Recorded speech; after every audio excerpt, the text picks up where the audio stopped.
सभी श्रोतागणों को सादर प्रेम प्रणाम। आइए आज भी सदा की भांति श्रीमद् भागवत का जो परम दिव्य प्रसंग है उसको लेकर के आगे बढ़ते हैं। इस मंगलाचरण के साथ सर्वप्रथम मंगलाचरण करते हैं, उसके बाद हम लोग प्रसंग को आगे बढ़ाएंगे, श्रवण करेंगे। आइए एकाग्र चित्त से श्रवण करिएगा। वंशे विभूषित करान्नवनीरिदाभा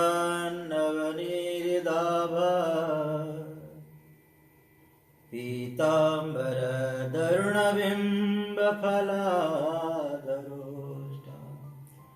पूर्णेन्दु सुंदर मुखा दरविंद नेत्रा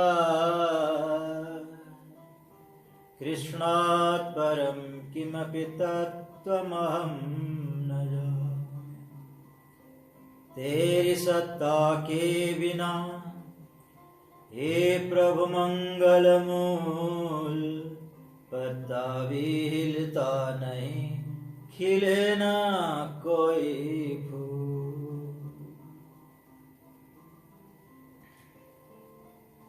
बड़ा ही रोचक प्रसंग है। कल हम लोगों ने सुना सर्वप्रथम तो नाम की महिमा, नाम की महिमा अपरंपार, राम न सकहीं नाम गुण गाई। भगवान ने तो उस समय कुछ लोगों को तारा, परंतु भगवान का नाम तो अभी भी तार रहा है, आगे भी तारता रहेगा। बड़ा ही दिव्य नाम है। तो कहते हैं राम न सकहीं नाम गुण गाई। भगवान खुद भी अपने नाम का, उसके नाम की महिमा का वर्णन नहीं कर सकते हैं। तो ऐसी नाम की महिमा है। उसके बाद में प्रसंग आया था, त्वष्टा का पुत्र विश्वरूप को देवताओं ने अपने पुरोहित के रूप में, गुरु के रूप में वर्ण कर लिया। जिस समय बृहस्पति देवताओं से उठ करके चले गए थे, विश्वरूप आए, उन्होंने यज्ञ किया, नारायण कवच का उपदेश किया इंद्र को, और नारायण कवच के प्रभाव से देवताओं ने असुरों को परास्त किया और जो स्वर्ग पर पुनः उन्होंने कब्जा कर लिया। विश्वरूप यज्ञ कर रहे थे। यज्ञ के दौरान वो क्या करते थे, बीच बीच में अपने मामाओं को भी दे देते थे आहुति, क्योंकि उनकी माँ रचना, उनकी माँ जो रोजना है वो असुर पक्ष की है, उनके मामा हैं असुर। काका पक्ष देवता हैं, वो असुर हैं, वो है बीच के, इधर न उधर के थे, वो उधर के भी थे इधर के भी थे। इसीलिए कहते हैं तस्यासन विश्वरूप से शिरांश त्रिणी भारत। 3 सिर थे भाई। एक सिर तो हो गया मामा को, उसको बीच में रहना, एक तो मिडिल भी रहना पड़ेगा, एक सम भी रहना पड़ेगा, कभी इधर कभी उधर, शायद इसलिए भी है। सोम पीठ सुरा पीठ मन्नादमिति सुश्रुम, इस प्रकार से आया है। एक बार सोम पीते थे, सुरा पीते थे। सुरा पीने का मतलब है कि देवताओं और असुरों का पक्ष लेना। ये जो सिर है सोम पीठ, ये लेते थे देवताओं का पक्ष। कभी इधर जाता था दिमाग, क्योंकि दोनों पक्ष के थे। कभी सम रहते थे, अन्नादमिति सुश्रुमा, वो मिडिल वाला हो गया। कोई भी हो, कई अर्थ हो सकते हैं। तो इन्होंने विश्वरूप ने इस प्रकार से जब अपने मामा को भी आहुति दी, हवन का जब करते थे, कहते इंद्राय स्वाहा, जोर से बोलते थे, नमोचे स्वाहा, धीरे से दे देते थे। वर्णाय स्वाहा, वर्ण पे आहुति देते थे। फिर संभराय स्वाहा। इंद्र ने देखा कि भाई धीरे से गुरुजी कुछ कर रहे हैं, उनको पता चल गया, अपने मामाओं को भी आहुति दे रहे हैं, लगता फिर गड़बड़ का हो जाएगा मामला। निकाला वज्र, सब धड़ से अलग कर दिया ब्रह्म हत्या लगी उनको। ब्रह्म हत्या लगी तो उन्होंने 4 जगह उन्होंने बांट दिया, जो कल की कथा में जो हम लोग कह चुके हैं, सुन चुके हैं। और ब्रह्म हत्या का उन्होंने निवारण किया। परंतु जिनका बेटा मरा था उसके पिता ऐसे रहने वाले तो नहीं, जो शक्तिशाली थे, मंत्रज्ञ थे। तो मुनि ने ऐसा हवन किया, उस अग्निकुंड से असुर पैदा हो गया, जिसका नाम पड़ा वृत्रासुर। हाथ जोड़ के कहा, क्या आज्ञा है? उन्होंने कहा, तुम्हारे भाई को इन देवताओं ने मारा है, इंद्र ने मारा है, जाओ बदला लो, उनको मारो। हवन करते समय एक त्रुटि हो गई थी उनसे, शोर जो लगाने में त्रुटि हो गई, उसका उल्टा अर्थ हो गया। हत पुत्र तोष्टा जुहा वेन्द्राय शत्रवे इंद्र शत्रु विवर्धस्व माचिरम जय विद्विष। इंद्र शत्रु विवर्धस्व, इंद्र को मारने वाला बेटा चाहते थे, इंद्र से मरने वाला ऐसा हो गया। तो वेद में जो सकाम कर्म करते हैं उसमें त्रुटि हो जाए तो उसका फल उल्टा हो सकता है। परंतु भगवान का जब नाम लेंगे, जब करेंगे, त्रुटि भी हो जाए तो कोई बात नहीं है, उसमें क्षम्य है भगवान के नाम में।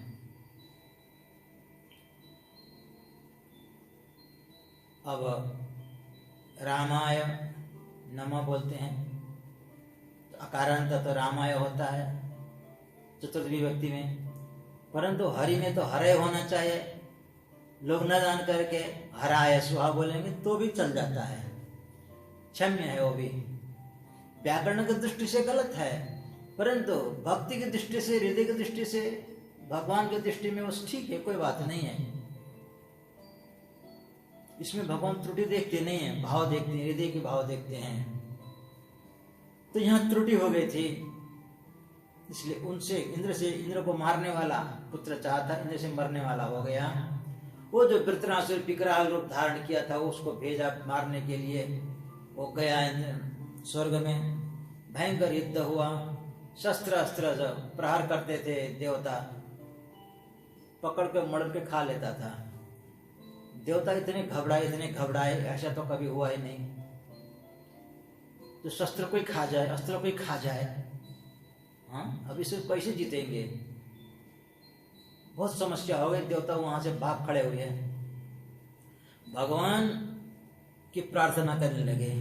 खूब लंबी चौड़ी प्रार्थना की, भगवान प्रसन्न हो गए। कहा कि क्या चाहते हो?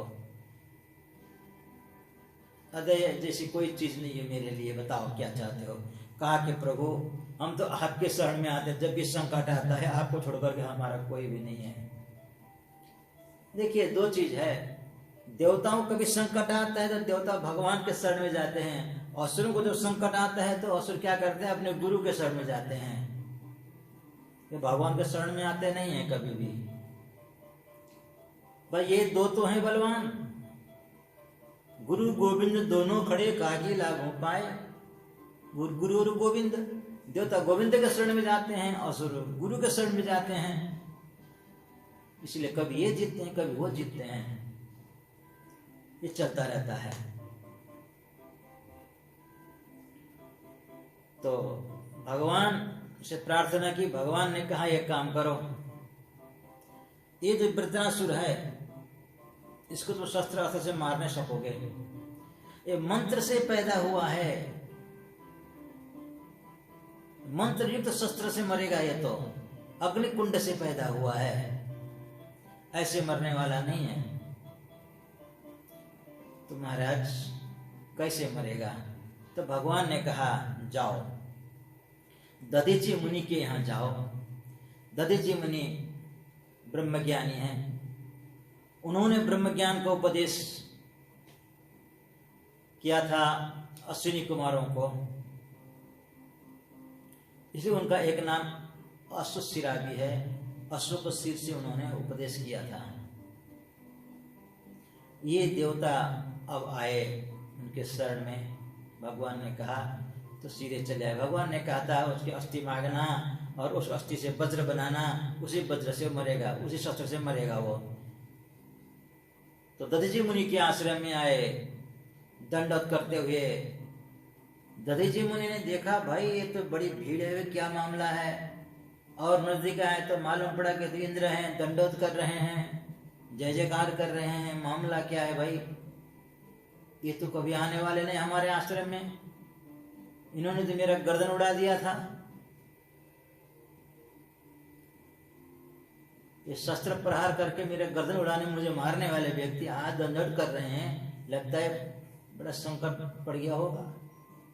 नहीं तो ऐसे लोग तो आने नहीं, बड़े देवता तो बड़े स्वार्थी होते हैं, जब ये हाथ जोड़ेंगे तो कोई न कोई इनका काम होगा। ये सावधान हो गए। तो कब मारा था इनको, कब वज्र प्रहार करके इनकी हत्या कर दी थी, इसकी कथा है।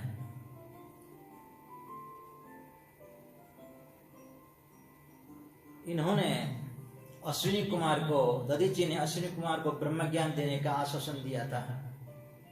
जब इंद्र को पता चला, आकर के मना कर दिया, कहा कि ये वैद्य हैं, वैद्य को ब्रह्म ज्ञान नहीं देना चाहिए,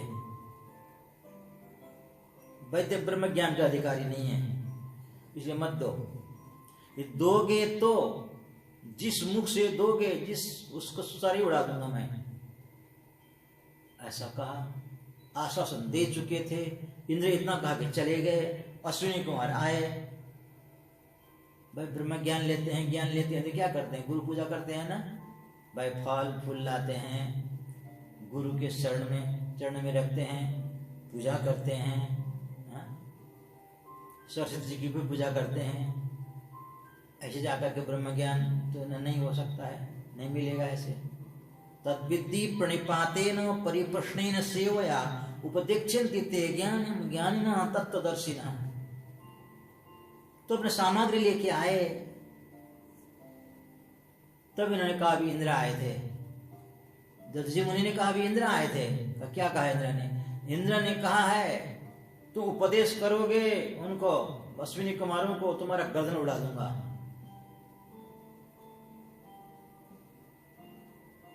तो अब क्या करें? अश्विनी कुमार ने कहा इसका समाधान हो सकता है। कैसे? कहा कि महाराज आपके जो सिर है ना, उसको हम पहले ही निकाल करके रख देंगे कहीं सुरक्षित, किसी का सिर, अश्व का सिर लगा देंगे, उस सिर से आप हमको उपदेश करिए। जब आकर के इंद्र उस सिर को काट डालेंगे, फिर आपका असली सिर ला करके जोड़ देंगे और हमारा भी काम बन जाएगा, आपका भी काम बन जाएगा, आप मरेंगे भी नहीं, हमको भी ज्ञान मिल जाएगा। दधीचि ने कहा ये तो बात सही है बिल्कुल, हाँ 100% की बात कही तुमने, चलो।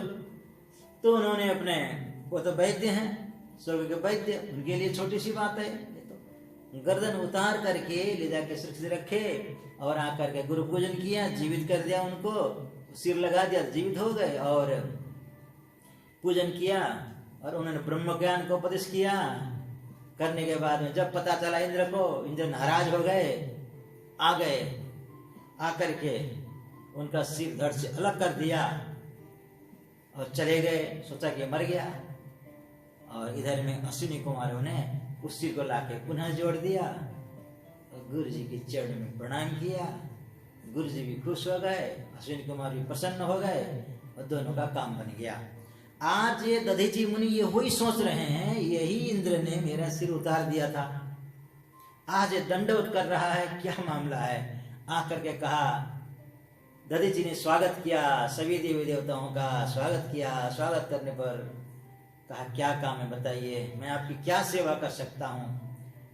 ये कहने लगे महाराज आप तो महान है, आपके लिए क्या अदेय है, आपका जो शरीर है, आपका जीवन है, ये तो परोपकार के लिए होता है,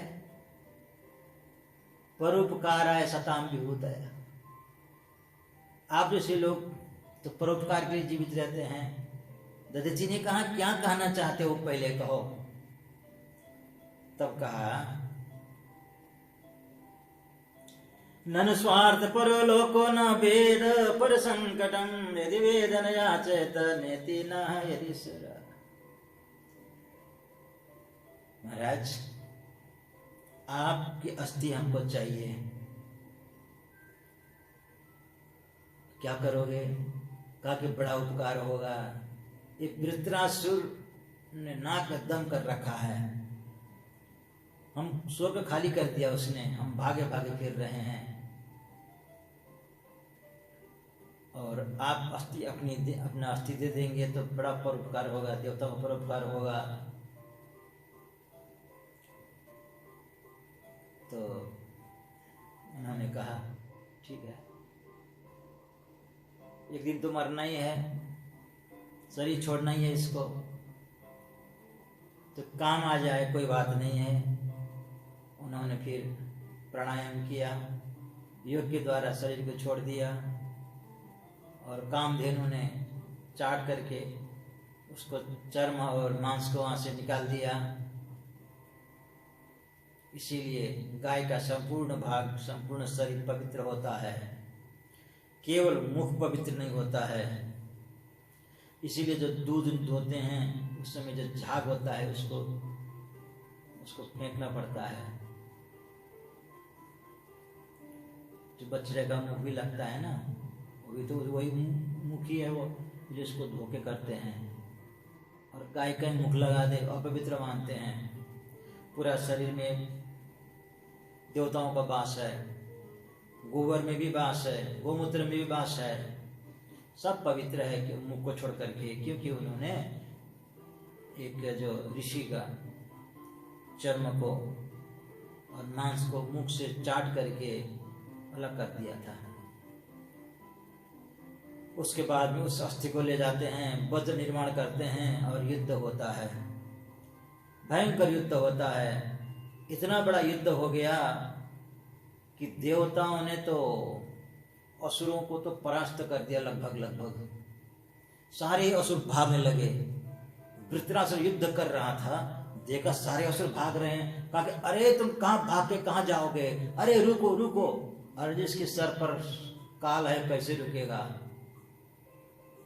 उपदेश करने लगा वो, अरे एक दिन तो मरना ही है, अरे भाग के कहाँ जाओगे, काल से बच करके जहां भी जाओगे काल तुम्हें पहुंचेगा, जन्म लिया तो मरना ही मरना है। जातस्य ध्रुव मृत्यु ध्रुव जन्म मृतस्य च तस्मात् अपरिहार्यर्थी, मर के भाग के कहाँ जाओगे। कैसे सुनते ब्रह्म ज्ञान, यहाँ पर भाग खड़े हुए। तब उसने ललकारा देवताओं को, अरे अरे भागे हुए कायरों के पीछे तुम क्यों पड़ते हो, इनको क्या वीरता दिखाते हो, आओ मुझसे लड़ो तो मैं मानूंगा। और देवताओं के ऊपर टूट पड़ा, देवताओं को ऐसे रोदने लगा जैसे हाथी चूहों को रोदता है। जब ये देखा इंद्र ने सारे देवता तो मारे जा रहे हैं, ये तो खत्म कर देगा थोड़ी देर में, इंद्र ने फिर वज्र प्रहार किया है, गदा मारा। उसी गदे उठा पकड़ करके घुमा करके दिया ऐरावत के हाथी में। ऐरावत जा करके पीछे पीछे पीछे बहुत दूर जा करके गिर गया। और इंद्र ने अपने हाथ से सहलाया। जब इंद्र असहाय हो गया था, वृत्रासुर ने उस पर प्रहार नहीं किया, यह धर्म को जानता था। कहा कि अभी असहाय हो गया है, इसका बाण लड़खड़ाया है, अभी नहीं मारना चाहिए। मारा नहीं, कुछ भी नहीं किया। जब ठीक होकर के आया तब फिर युद्ध होता है। इंद्र ने वज्र प्रहार किया है, एक वज्र प्रहार करके एक हाथ काट दिया। वृत्रासुर बड़ा कुपित हो गया, उसने उठाया और जोर से मारा। इंद्र का वज्र सहित इंद्र गिर गया। इंद्र लज्जित हो गया, सब उसकी जय जयकार करने लगे। देखो एक ही हाथ से एक हाथ कट गया है, एक ही हाथ से इतना बड़ा पराक्रम कर दिया, परंतु न जाने अब इंद्र को मारेगा क्या करेगा। इंद्र तो निशस्त्र हो गया। उस समय वृत्रासुर कहता है तुम डरो नहीं, लज्जा क्यों करते हो। अरे जो जो लड़ते हैं दो तो एक में जीत एक में हार तो होती है, एक को जितना एक को हारना है। परंतु जो कहता है कि मैं जीतता हूं, मैं हारता हूं, अज्ञानी है। यदि तुम डरो मत, लज्जा मत करो, उठाओ शस्त्र और प्रहार करो, क्योंकि तुम्हारे इस अस्त्र में मुझे भगवान दिखाई दे रहे हैं, मेरे परमात्मा दिखाई दे रहे हैं। तुम्हारी जीत होगी और मुझे परमात्मा में लीन होने दो। मेरे नारायण उसमें दिखाई पड़ रहे हैं तुम्हारे वज्र में। मुझे परमात्मा में लीन होने दो, मुझे भगवान का भजन करने दो, और जब मैं लीन हो जाऊं परमात्मा में तब मुझे प्रहार करके मेरी हत्या कर देना, मुझे मार डालना, मैं परमात्मा में समाहित हो जाऊंगा। इस प्रकार से उसको तो बोलते बोलते भगवान में लीन हो गया, भगवान की प्रार्थना करने लगा। तो कहता है अहम हरे तव पादैक मूल दासानुदासो भवितास्मि भूय मनस्मरेता सुपतेर्गुणास्ते गृणीत्वा कर्म करोतु काय न नाकपृष्ठं न च पारमेष्ठं न सार्वभौमं न रसाधिपत्यं न योगसिद्धि पुनर्भवं वा समञ्जसत्वा विरहे आकांक्षे। कहता है कि अहम हरे तव पादैक मूल दासानुदासो भवितास्मि भूय। हे प्रभु, मैं आपका दास तो नहीं बन सकता, दासानुदास बनूं। जब मेरा ये शरीर छूट जाए, खत्म हो जाऊं, तो आपके चरण में अनुराग रखने वाले दासों का भी दास बनने लायक तो मैं नहीं हूं। मेरा मन आप में ही लगा रहे, मेरी वाणी मेरा कर्म सब आपके प्रति हो। मैं स्वर्ग नहीं चाहता, ब्रह्मिष्ठ पद भी नहीं चाहता, सार्वभौम पद भी नहीं चाहता। और कहता है न रसाधिपत्यम, न रसातल का आधिपत्य चाहता हूं, न चक्रवर्ती सम्राट बनना चाहता हूं, न स्वर्ग चाहता हूं, न ब्रह्म पद चाहता हूं, न योग सिद्धि न पुनर्भवंवा। मुक्ति भी नहीं चाहिए, योग सिद्धि भी नहीं चाहिए। मैं तो आपके विरह में रोता रहूं। अजात पक्ष इव मातरम खगा स्तन्यम यथा वत्सतरा क्षुधार्ता प्रियम प्रियव विषितम विषण्णा। अजात पक्ष इव मातरम खगा, जैसे घोंसले में जो बच्चे हैं, पक्षी के बच्चे अभी पंख उगे नहीं है, माता चुगा लेने चली जाती है, जिस प्रकार से माता की प्रतीक्षा करते, जब कब मेरी माता चुगा लेके आएगी, कब मेरी माता चुगा लेके आएगी। थोड़ी सी भी आहट भी हो जाए ना, खस भी हो जाए ना, त्या त्या त्या त्या त्या करके फिर प्रतीक्षा करते हैं, बोलने लगते हैं, एकाग्र से उधर ही देखते रहते हैं, इनका मन उधर ही रहता है, माँ आएगी माँ आएगी माँ आएगी। ऐसे मेरा मन आप में ही लगा रहे, प्रभु के चरण में, आपके चरण में मेरा मन लगा रहे। अजात पक्ष इव मातरम खगा स्तन्यम यथा वत्सतरा क्षुधार्ता।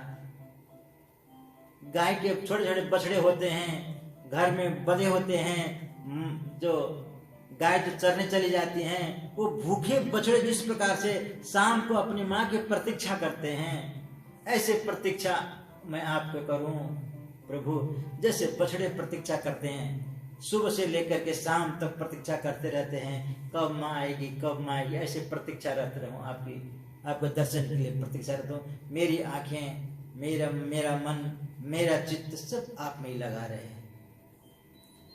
अजात पक्ष इव मातरम खगा स्तन्यम यथा वत्सतरा क्षुधार्ता प्रियम प्रियव विशदम विषण्णा।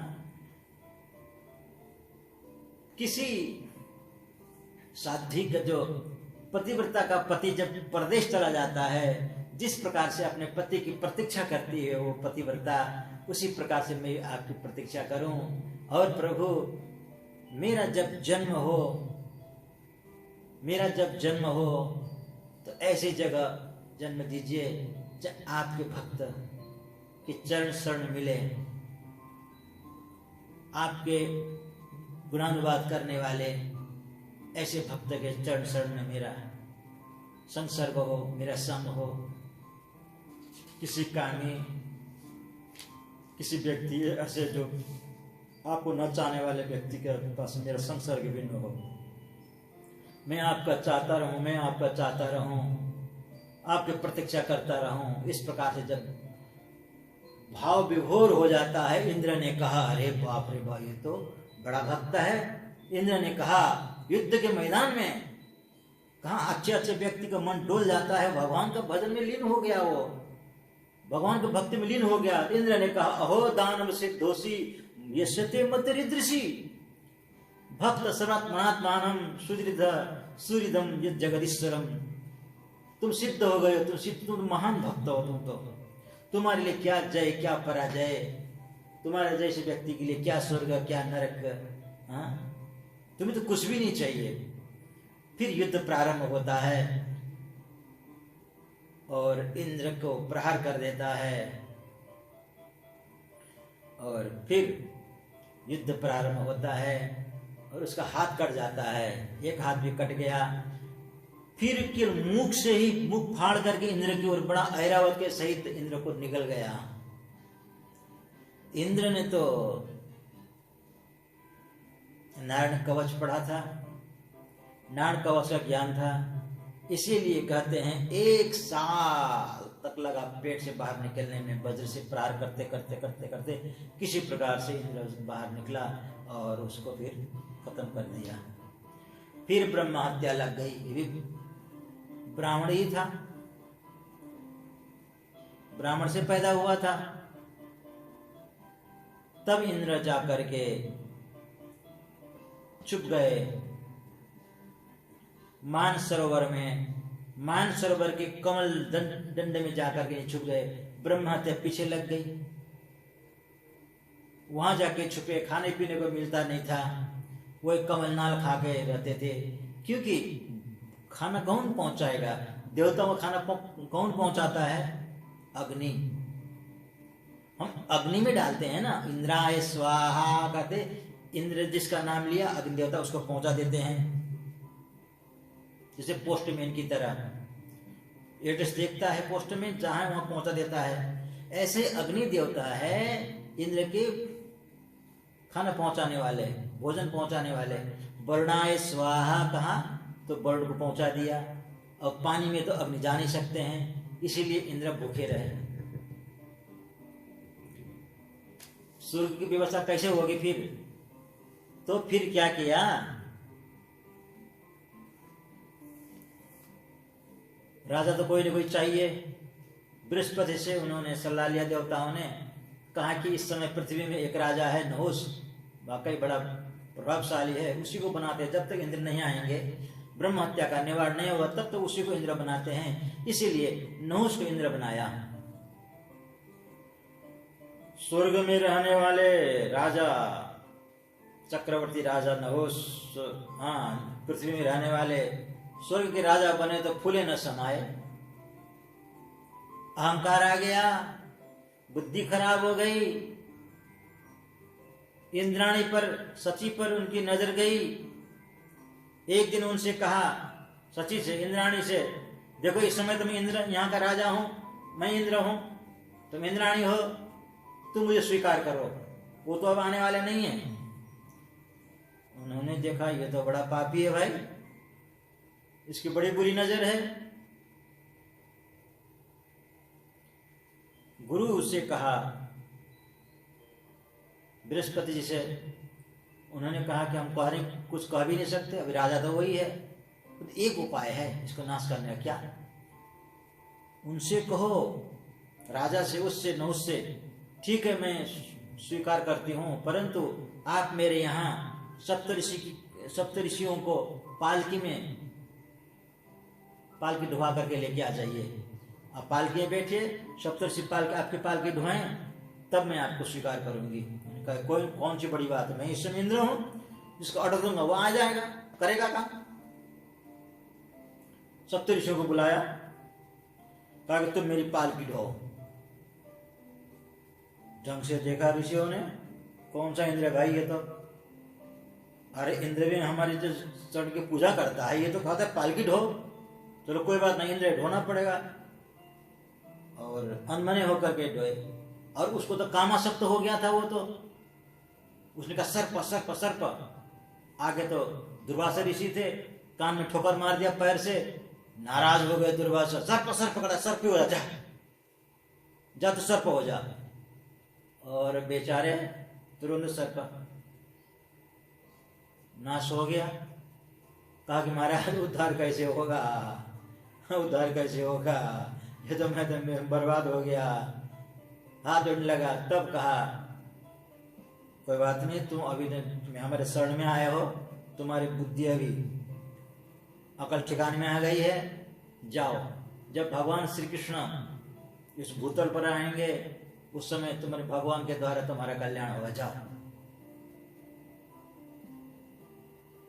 जब भगवान श्री कृष्ण आएंगे तो उस समय तब तक प्रतीक्षा करना, तब तुम्हारा कल्याण हो सकता है, जाओ अभी। भेज दिया, चला गया बेचारा, सर्व बना। और ऋषि मुनियों ने यज्ञ याग आदि करके ब्रह्म हत्या को शांत किया, और आकर के इंद्र ने अपना पद फिर ग्रहण किया, फिर सब प्रसन्न हो गए। इस प्रकार से इंद्र ने पुनः अपना इंद्र पद को प्राप्त किया है। और यह कथा यहाँ पर संपन्न हो जाती है। राजा परीक्षित पूछते हैं, दानव हो करके इतना बड़ा भगवान का भक्त कैसे हुआ, क्या कारण है? सामान्य भक्त तो वो नहीं था।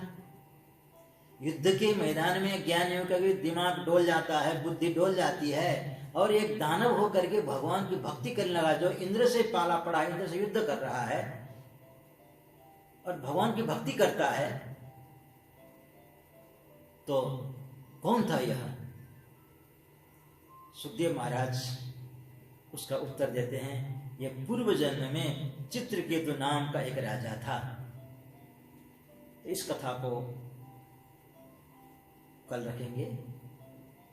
आज का प्रसंग को यहीं विराम देते हैं। इन्हीं शब्दों के साथ वाणी को विराम देता हूँ। कथा श्रवण करते रहिए, मनन करते रहिए।